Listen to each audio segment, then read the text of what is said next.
நாள்ல என்ன முடிக்கிறீங்க? என்ன 7 செகண்டுக்குள்ள உன்னை நான் முடிக்கிறேன். புரியலையா? கொஞ்சம் பாரு.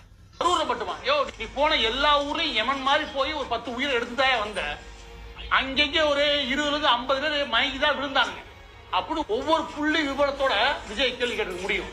அதுவும் தப்பிச்சு தான் அரசியலை மேற்கொண்டு பண்றதுக்காக அவரு வீடியோ வெளியிட்டு குடுக்குன்னு உட்காந்து நடிக்கிறான் சார். அவன் அழுகிற மாதிரி கூட நடிக்க முடியல அவனால. அந்த சிஎம் சார் அப்படிங்கறத அது சின்ன பிள்ளை விளையாட்டுக்கு கூப்பிடுற மாதிரி இருக்குது. அது பார்த்து சொல்லணும். சிஎம் சார் அப்படிலாம் பேசக்கூடாது.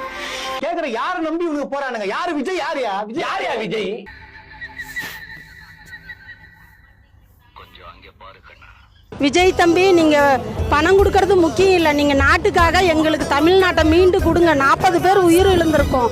இதுக்கு பயந்துகிட்டு நீங்க வராம விட்டுறாதீங்க. நீங்க ஆட்சியில வந்து முதலமைச்சர் பதவி கண்டிப்பா உங்களுக்கு ஓட்டு வெளிச்சாமிபுரத்துல நாங்க போடுவோம்.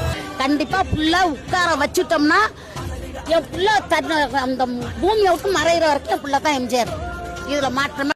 ஸ்டாலினை பார்த்து ஒரு 500 பேர் வருவாங்க. உதயநிதியை பார்த்து ஒரு 1000 பேர் வருவாங்க. எடப்பாடியை பார்த்து ஒரு 10,000 பேர் வருவாங்க. விஜய் போனா தமிழ்நாடே பின்னாடி வருது. ஆனா அரசியல்னு வரும்போது எங்க அண்ணன் தான் வரணும், வேற யாரும் வரணும்னு எனக்கு. மக்கள் லவ் பண்ணிட்டாங்க மொத்தத்துல. அது உண்மையான காதல். அவர் மறைமுகமா ஏமாத்துறதுக்காக அரசியலுக்கு வரல.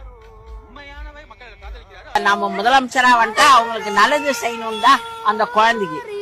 வேற எந்த எண்ணமும் கிடையாது. ஏங்க ஒரு பொண்ணு ஒண்ணு டாக்டர் பொண்ணு செத்து படிச்சுல அன்னைக்கு வீட்டுக்குள்ள குடிசம்ல கூந்து டாக்டர் போய் பார்த்தாரு. விஜய் போய் பார்த்தாருல. ஒரு பொண்ணு இறந்தப்ப இவர் போனாரா? யாரா போனாங்களா? இவங்க தானே போனாங்க. யார் போய்? விஜய் தான் போனாரு. விஜய் தான் கொடுத்தாரு.